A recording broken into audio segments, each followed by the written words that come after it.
I think some of the fun of the animated series was getting to see Lara sort of behind the scenes of the video game. Because when you're in the video game, like, she's always on, right? And when you're in a show, you can see her go to the grocery store. Not that she does, but you could. Like, you can see what is it like to see Lara Croft do an everyday thing. And that's very interesting to me. Also, her relationships are very interesting to me because over the course of the games, you meet so many different people who clearly have a history with Lara. So the show is really about how did those relationships form. She can call upon a Navy SEAL that she apparently knew years ago.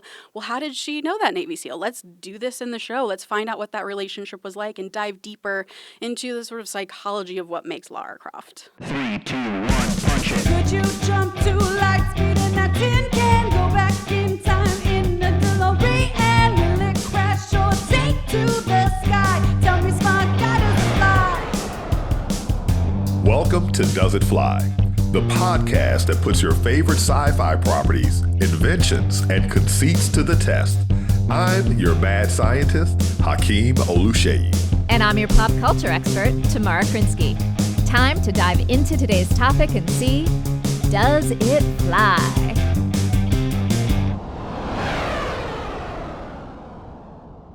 Tamara, what have you been up to? Well, I've been having a few adventures in the spirit of one of the shows that we have taken a look at, one of the franchises, Tomb Raider. Tell me. So Netflix is doing a new series. It's an animated version of Tomb Raider. And I actually got to sit down with the showrunner and pick her brain a little bit about what went into making this series fly. Love it. Let's take a look. This episode of Does It Fly is presented by Netflix, the exclusive home of Tomb Raider, The Legend of Lara Croft. This exciting new chapter in the Tomb Raider franchise stars Hayley Atwell as the voice of Lara Croft, alongside Richard Armitage, Alan Maldonado, and Zoe Boyle. Tomb Raider, The Legend of Lara Croft is now streaming only on Netflix. Hey, this is Tamara Krinsky from Does It Fly, the show where we look at the science and story of your favorite franchises. Today, we're actually going to go behind the scenes with Tasha Huo, the showrunner and executive producer of the new Tomb Raider series coming from Netflix. Hello. Hello, thank you for having me. Thank you for joining us. So I wanted to dig in a little bit to your thoughts on what was necessary for this show, in your mind as a creator, to make it fly for fans. You know, there's such a history here. What were the things that you were like, this has to be in the show? This is canon. It won't fly if it's not in. Gosh, do we have an hour? There's so much. I think a lot of it is her abilities, her personality. The thing that I remember I had all the way from the beginning of my pitch was this is a woman who, no matter what happens, picks herself back up. And I think that was always just the guiding force to anything that ever happened to her, was no matter what, she's going to find a way. So that, to me, once that was sort of in place as the base, then it was going to be Lara. Then, of course, all of the other sort of things coupled on top of that, which is going to be, we have to have weapons. We have to have her ability to fight. Like, all of these things that you see that she's so skilled at in the games, you absolutely want to bring that here. And all of the Easter eggs as well. And I won't ask you about the Easter eggs just yet, but I am curious about the weapons. So, you know, one of the things we look at on our show is what's the science behind something or what's the research behind something. I'm curious what research you did when putting this together. Did you talk to weapons masters? Did you look into artifacts? That is a really good question. I have a degree in history, so the history of it was actually very, very important to me. And so really everything that you're going to see in the show is going to be somehow based in some kind of history, whether it's mythology or the history behind a certain relic, or I love deep diving, so it's going to be a lot of original source material stuff that like in some of the games, you play and you can tell they did their research on King Arthur. And I wanted to make sure that that was something that fans could sink their teeth into, where you watch something and you think, is this real? I'm going to Google this. And sure enough, yes, it's real. And you can go on your own rabbit hole and figure out what exactly Lara was going after. Can you share one of your favorite things you found that you were doing on one of those deep dives? A lot of the stuff for season 1. I'm half Chinese, so I really enjoyed getting to dig into a lot of the history mythology that I really didn't learn in school, to be totally honest. So some of the fun stuff would just be the nuance of the relics themselves, the history behind them, and how there's actually poetry written about what these objects were and how dangerous they could be. Also, the history of the gods. I sort of feel like when I learned about Chinese history, we were told, they didn't really have gods. It's not actually true. So there's all of, the finale takes place basically in the Mount Olympus of China, and getting to deep dive into what that religion was like, what the mythology was like, was really, really fun. What's the saying? If you do what you love, then if your work is what you love, then every day is just amazing. You don't work a day of your life. Yeah. Exactly. Thank you. I'm glad you know the quote. So there were things obviously that you needed to keep from canon, but I'm curious about what you changed. I mean, one of the great freedoms of working with this franchise is there are already multiple origin stories for Lara Croft. So you have an open door there to bring in what you want to bring to it. Yeah. We have an open door. We don't in some ways either, because I didn't want to take this to your original question. I want to take this in a direction that fans didn't recognize. I'm a fan of Lara Croft because of the video games. I want to make sure that she's the Lara Croft that we recognize.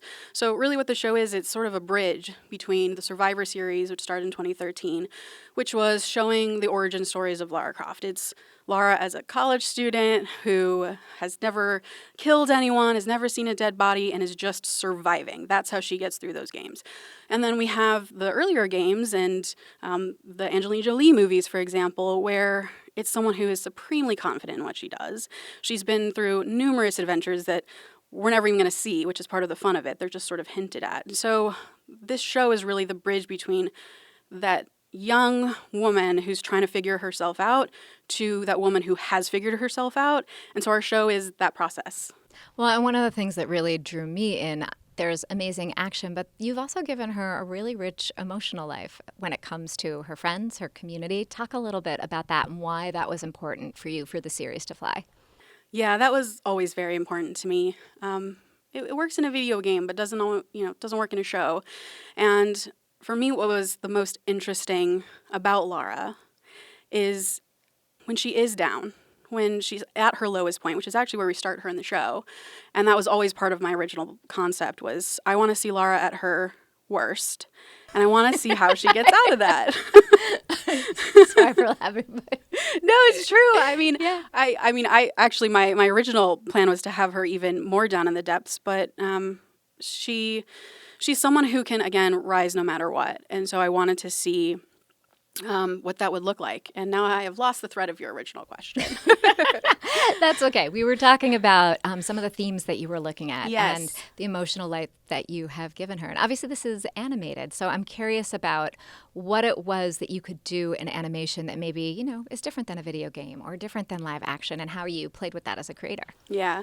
I think some of the fun of the animated series was getting to see Lara sort of behind the scenes of the video game. Because when you're in the video game, she's always on, right? And when you're in a show, you can see her go to the grocery store. Not that she does, but you could. You can see what is it like to see Lara Croft do an everyday thing. And that's very interesting to me. Also, her relationships are very interesting to me because they are just like ours. And the best way to relate to Lara is to see how she relates to other people.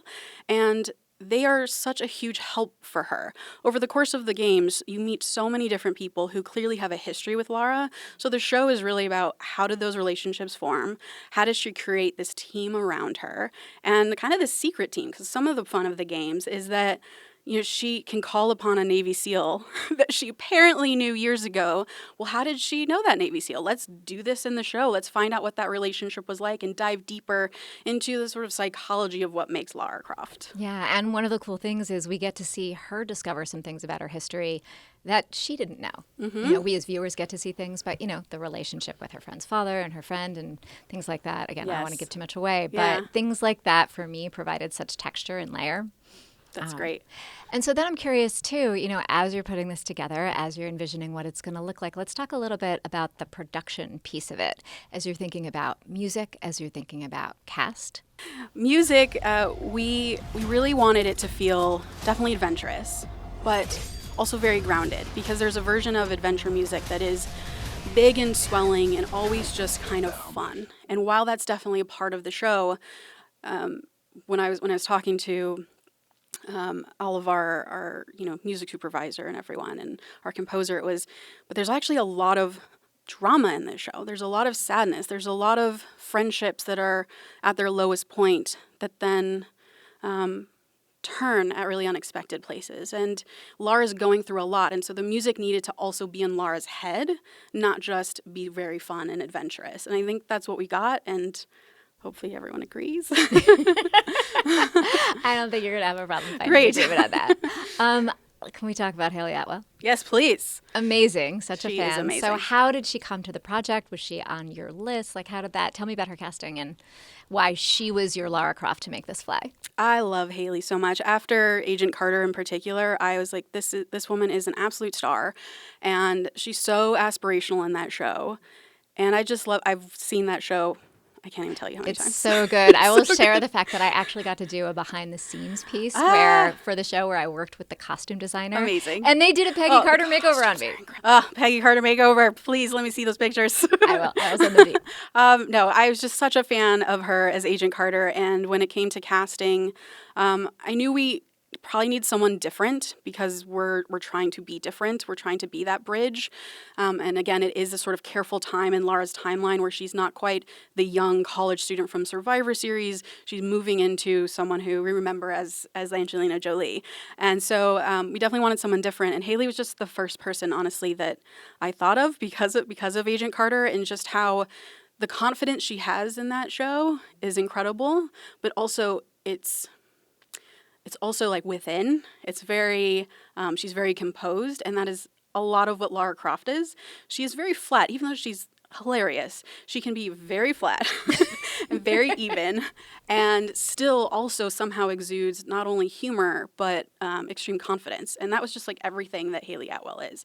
And it was great because having her, whenever we would talk to her in records and whatnot, she'd be like, oh yeah, I've jumped out of a plane before, or oh yeah, I've done this stunt, like in real life. She's doing all these, so she's like, I know exactly what this sounds like. So Wow, that's so amazing. okay, yeah, you are Lara Croft in real life. Okay, good to know. Yeah. Well, speaking of things like jumping out of planes and fighting and combat, you know, obviously when you're playing a game, you are controlling much of that. In this, we as the audience will be receiving whatever decisions you've made about that. So what were you thinking about as far as fight style and movement when you were, you know, putting together, looking at animatics, all of that? Yeah, that's a super good question. That stuff is some of the most fun to me, is the action. And, you know, in canon, Lara talks about being a bouncer at a bar. So we know she's a brawler. Right. And then, you know, I feel like Lara knows everything from boxing, Krav Maga. She's done it all. And so when we talked about fighting, sometimes it'd be written in the script. Sometimes it's something we would talk about with the supervising director and the board artist. Like, we need to make sure that you see that she has all of these skills, that she has all these fighting abilities. So as you watch the show, you'll notice a little wrestling in there. You notice this fight is a little more brawler. It really kind of depends on the motion maybe driving us into that fight scene, or where she just happens to be location-wise. But yeah, we made Lara pretty talented. And yeah, you're right about when you play the video game, it feels more first person and more intimate. And I think hopefully when you watch the show, we do try to bring you into the action in a way that feels like you're there. That energy should feel as present. I mean, obviously not as much as the game, but as close as you can get. No, it's a different experience, which is so wonderful because you're taking a beloved franchise, you're expanding it, and then you're giving fans a different way in. And speaking of fans, so our show focuses on what happens to make this fly for the fans. And I want to turn that question to you as a creator.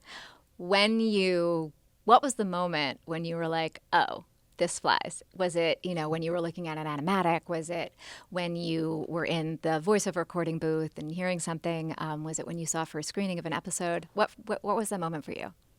I wish there was one single moment I could tell you, because that makes a better story. But No. This gives us more insight into the process. Tell me Yeah, about I think all it was of a them. lot of little moments along the way. So the first time we got to see Lara in her costume, getting to see some of those first designs and all her different outfits, that was very exciting to me. Wait, I want to actually take Yeah. you a bit deeper. So because, you know, when you think about that with live action, you're picturing a room and you're picturing somebody. What does that mean for animation?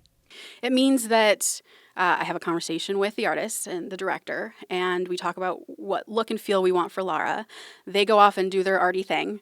They come back and say, here's some different options. Here's some examples. Here's a crazy version. Here's a more toned down version. Where is it? And you just see this lineup of a bunch of different Laras in all these different outfits. And yeah, it's the fun of getting to pick. It's you get to be the sort of the costume designer as well in a way, and pick all of these. And so it was super fun. And again, costumes were very important to us. She changes a lot in the video games.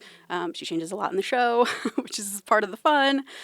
So yeah, I mean, it's a lot of, to go back to your original question, it's a lot of little things along the way that were like, oh my God, we're doing a Lara Croft show. It's when you see the bike design for the first time and you're like, holy shit, this could be taken right out of the game. It's seeing the first action scene that's actually animated and you're like, this is Lara Croft being so the gymnast that she is as she's fighting. It's so, and those moments will continue to happen. It's just they all line up basically, all add up. Well, thank you so much for taking us behind the scenes Absolutely. to talk about how you put the show together, and congrats. Thank you so much. I appreciate it.